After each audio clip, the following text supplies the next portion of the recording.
Bom dia, pessoal, aqui é o Marcão, feliz sábado a todos vocês. Que bom que nós estamos juntos nesse momento para nós ouvir a voz de Deus através do estudo da Santa Escritura. E antes de nós entrar no nosso estudo, eu quero desejar um Feliz Natal para todos vocês, que tenham um Natal abençoado. O mais importante dessa data de aniversário de Jesus, que não foi nessa data que ele nasceu, mas o mundo escolheu essa data como aniversário dele. O mais importante de tudo é que nele faça presente o aniversariante. Porque se não adianta fazer festa, não adianta fazer as coisas se o aniversariante não estiver presente. Que ele possa participar junto com cada um de vocês, cada um de nós. E como foi escolhida essa data, adiantar um pouquinho a data do aniversário dele, mas que ele possa fazer presente. Um feliz Natal, no próximo ano novo para todos vocês. Então vamos fazer o nosso estudo. Vocês que já estão presentes, o papel, caneta para anotar a passagem, no livro de João, capítulo 8, versículo 44. Versículo 8, versículo 44. Vou voltar um versículo para trás, que nós já tínhamos lido na outra, que fala assim: aquele que pratica o pecado procede do diabo, porque o diabo vive pecando desde o princípio. Então nós estamos estudando aqui como a origem da história do pecado que entrou, né? Que é vida unicamente só em Cristo Jesus. Então agora vamos para o livro, um pouquinho para frente, agora no livro de João, capítulo 8, versículo 44. Esteve ele alguma vez na verdade? O que vocês acham durante esse período que nós estudando? Vocês acham que alguma vez o diabo teve na verdade?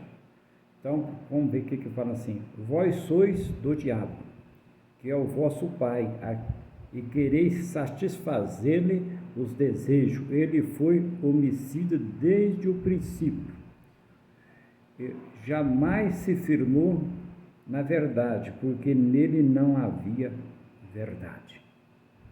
Então aqui, desde o princípio ele é estudioso, mentiroso, fofoqueiro, inventador de história, e é o que é a função dele. Quando fala aqui que é a expressão que não se firmou na verdade, implica que Satanás esteve uma vez na verdade, mas nele não permaneceu. Como ele teve na verdade? Quando Deus criou ele na verdade. Ele esteve ali no céu junto com os anjos, com as hostes, como maestro de música. Ele esteve na verdade, mas o que aconteceu? Não permaneceu na verdade.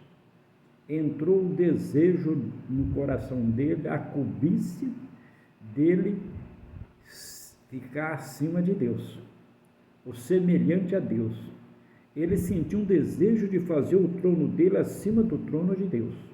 Então ali ele começou a fazer o tititi, e falando que Deus não era aquilo, que Deus não é amor, que Deus era um Deus tirano, e começou a fazer as fofocas. Foi aonde teve a peleja no céu. Então, por isso, meus queridos, eu falo, muito cuidado com a mentira, muito cuidado com a fofoca, muito cuidado com a falsidade, muito cuidado. E nós possa pedir a Deus que não deixe entrar esses desejos dentro dos nossos corações. Porque quando você fala uma mentira, você está do lado do inimigo, não está do lado de Deus. Quando você pratica uma fofoca, você está fazendo aquilo que Satanás quer. Então, a gente tem que pedir muito que o Espírito Santo trabalhe conosco para não deixar nós cair nessa tentação, porque ele é o pai da mentira, ele é fofoqueiro, né? Quando fala no princípio, nós podemos lembrar na criação. Lá no princípio, Deus criou o céu, a terra, né, e tudo que nela existe, né? Mas agora, se nós for ler no Gênesis, capítulo 3, versículo 4, a esse respeito que diz Satanás a Eva. Qual é o respeito? O que Satanás foi conversar com a Eva? O que ele foi bater um papo ali com a Eva ali? Deus tinha colocado aquele casal no jardim, onde vivia feliz, ali com os animais, nunca tinha caído uma folha de árvore, na maior harmonia, tinha várias espécies de frutas, de alimento para eles comer, né? Não tinha parte canível, mas tinha vários outros alimentos que Deus tinha deixado, mas Deus colocou uma condições, uma árvore no meio do jardim, e falou: de tudo vocês podem comer, mas dessa vocês não comem, porque o dia que vocês comer, morrerá, certamente morrerá, né? E então tinha alguma coisa contra aquela fruta? Deus só queria obediência. É o que Deus quer de nós hoje, obediência. Nós andamos nos caminhos dele, ele deixou aqui a palavra dele, a verdade, onde mais de 40 homens, 400 anos escrevendo aquilo orientado pelo Espírito Santo para deixar para nós hoje, para nós andarmos nos caminhos. E Deus então coloca ali fala: olha, não coma. Então a serpente disse à mulher: certamente que não morrerás. Deus falou que morre. Ele veio e falou: certamente não morre. Então ele já começou a colocar em dúvida a palavra de Deus. Onde Deus visitava aquele casal, na virada do dia, todo dia, Deus ia ali bater um papo com aquele casal, os anjos iam ali cantar hinos de louvores, a maior harmonia, felicidade, e ele não gosta quando você está feliz. Ele não gosta que ninguém seja feliz. Por isso que o mundo vive hoje do jeito que está. Ele causando desordem, caçando separações, caçando intriga entre pessoas, até dentro da família mesmo. Se dá a brecha para ele, ele vai trabalhar nesse sentido. E Deus falou que morria, e ele fala: não, certamente não morrerá. Então ele colocando sempre um protesto contra a palavra de Deus. Tanto quanto nós mostra o registro bíblico que foi esta: a primeira mentira, uma negação direta da palavra de Deus. A primeira mentira que ele aplicou em cima do ser humano.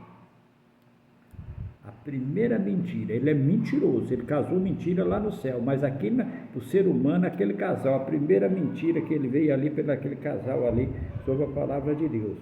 Uma negação direta da palavra de Deus. O dito: Eva aceita nela e crê. Satanás induziu nossos primeiros pais a pecar, visto que o salário do pecado é morte.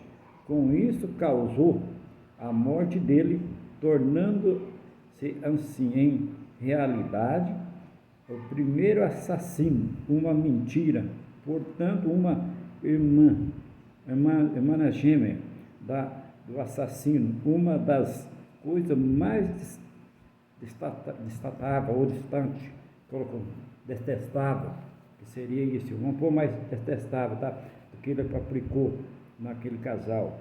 No lábios da verdade ficará para sempre, mas a língua mentirosa dura só um pouquinho. Está lá no livro de Provérbios, capítulo 12, versículo de 9.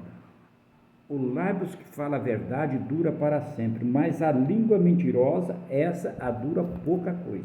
Ela não dura para sempre. A língua mentirosa dura só um momento. Quanto a todos os mentirosos, a sua parte será no lago que arde com fogo e enxofre. Todos os mentirosos. Aqui não tem uma separação assim, não, aqui não tem uma separação, uns vai e outros não vai. Todos os mentirosos, todos aqueles que mentem e não arrependem, porque se você fala assim: nossa, mas eu menti, então eu vou morrer no fogo. Não, meus queridos, você arrependeu do que você fez?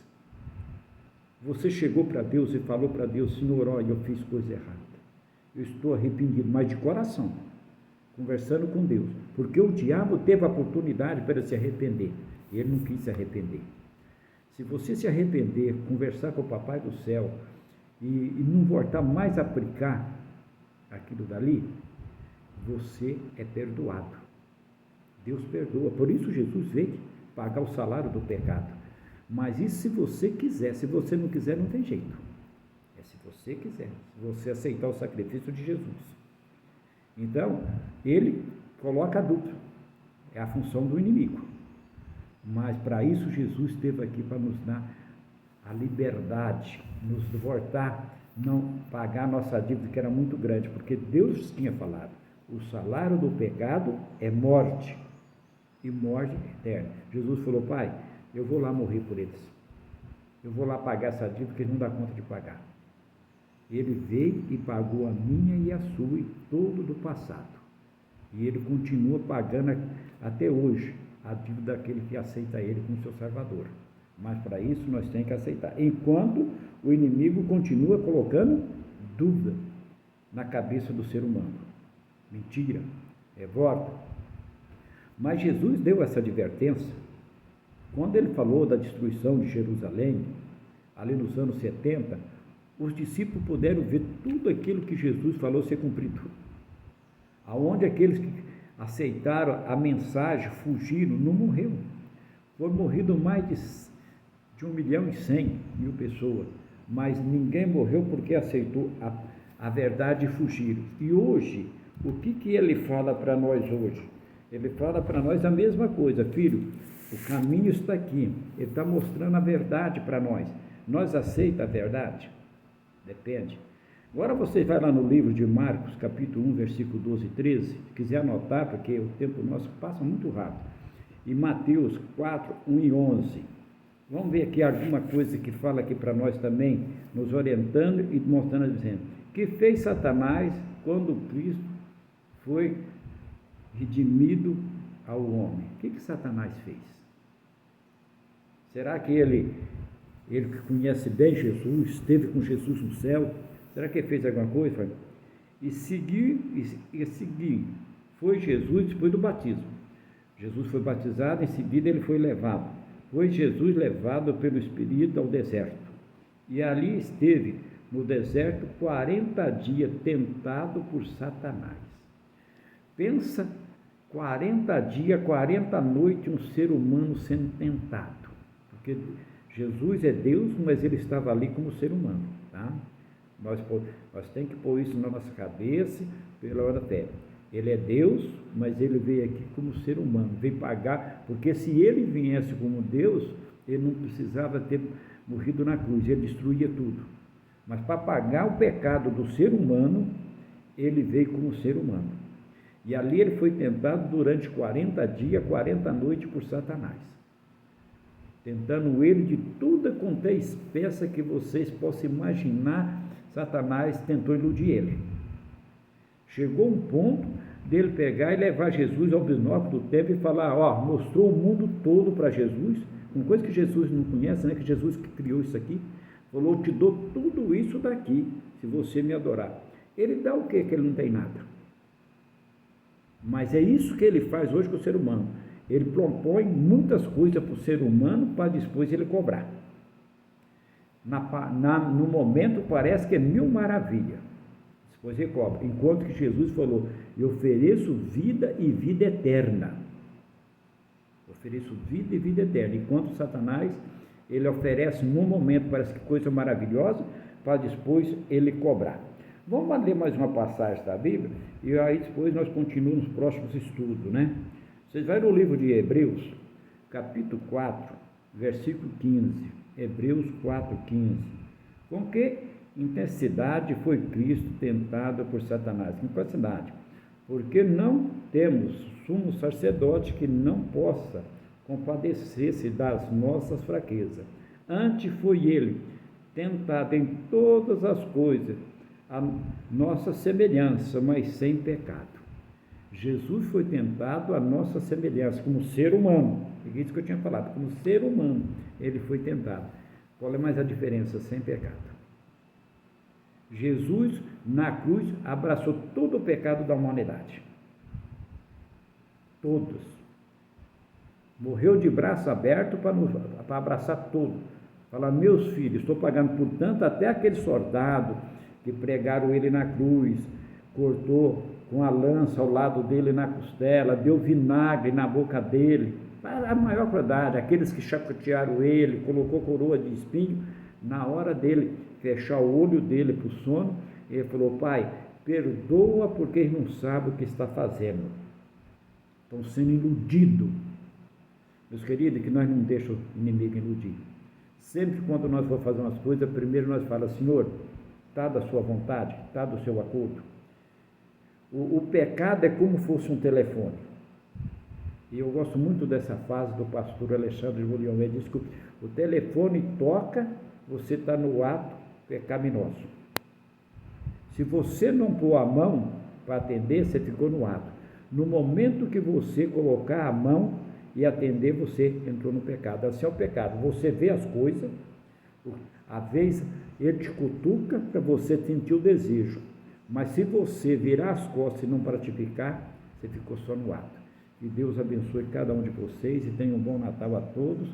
E que Deus nos dê paz e sabedoria para andar nos caminhos do Senhor. Até o próximo, tchau.